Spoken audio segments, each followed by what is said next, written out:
Here with fourth-year Northwestern State head volleyball coach Sean Kiracofe, the Lady Demons home for a little while. A streak of 3 straight home matches begins Thursday against Houston Baptist. Coach, a good Saturday.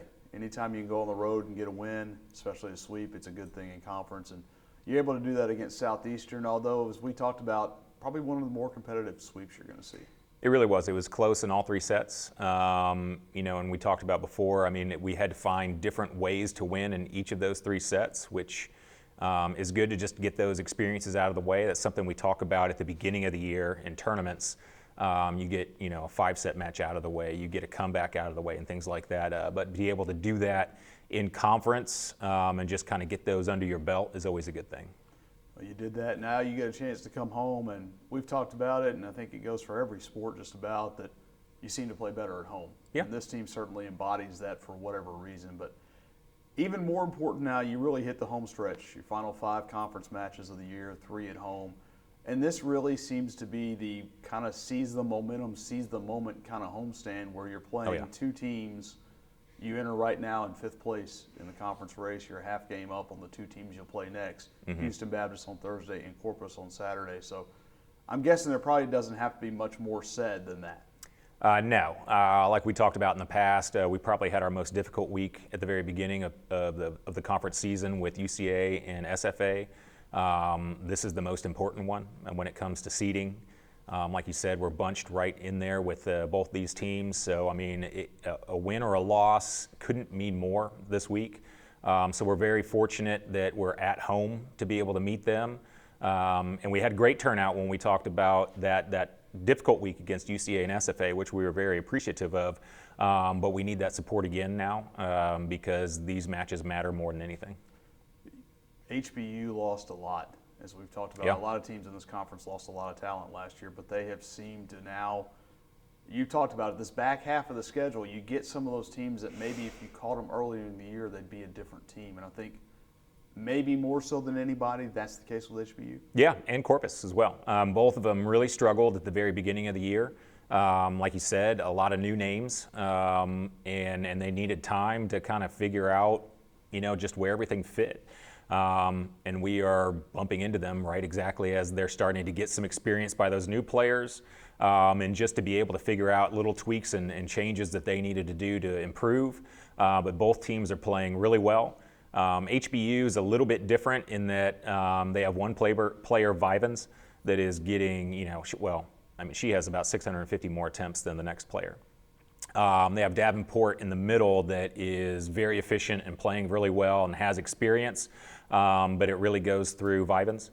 And, it's basically, what am I looking for here? It's just raw numbers. She is just going to keep coming at you.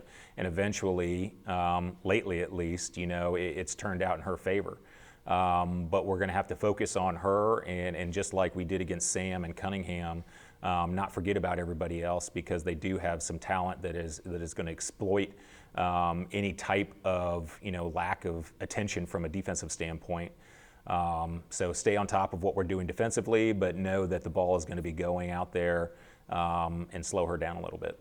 You mentioned Sam Houston, and it's kind of funny. We talked about when you went there 2 weekends ago how they kind of had that date circled on their calendar after what happened here. Do you kind of feel the same about HBU for you guys? 3 times you faced them 3 times last year. They knocked you out of the tournament. Is that there? And if it's so, how do you balance that with continue to play the way you've played at home? It is there. Honestly, it hasn't been there for me for whatever reason. But in just the last week or so and talking with the players, that's the name that keeps coming up. And it makes perfect sense. Obviously, we saw them 3 times and we lost to them the first round last year when we thought we had a good matchup. And it matters to them, which I'm happy about because I think that we are going to be extremely focused and motivated on Thursday to make sure that we play at our best.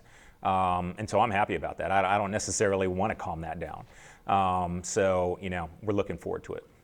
You mentioned emotions, vigor, whatever you want to say about that match. But Saturday, there'll be a different kind of emotion. It's going to technically be senior night or senior day. It won't be your last home match, but you're doing senior day on Saturday against Corpus. And 5 of those players, all of whom have had their moments here. Some have been consistently impactful, others in bits and pieces. But you really won't say goodbye to the senior class, but you will honor them. So definitely a chance to say thank you for what they've done.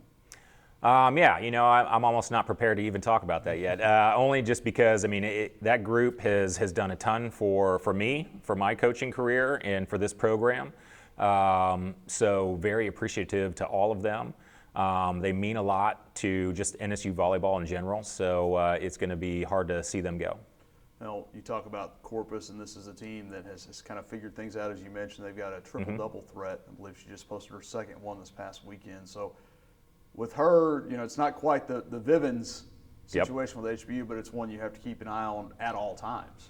Yeah, she's just a quality player all the way around. Played a little more right side last year for them. But Green is she's a good volleyball player all the way around. That's something I've talked to Steve, their coach, about, just last year, from what he'd seen in practices and all that stuff, is that she's just a really talented volleyball player. No way around it. And then, like we talked about before, a lot of new names playing for them that have finally kind of, gotten a little bit of a comfort level, and they've figured out where the pieces fit, and they're playing pretty well right now. You kind of feel the same way about some of your players? Yeah, I think we have a lot of versatility that we've shown that we can put people in a lot of different places. But now we've got to be able to get that core group on a consistent basis of, you're going to produce this, we can expect this from you, and be able to get that to click on a consistent basis here as we get closer to the tournament. All right, thanks, Coach. Thank you.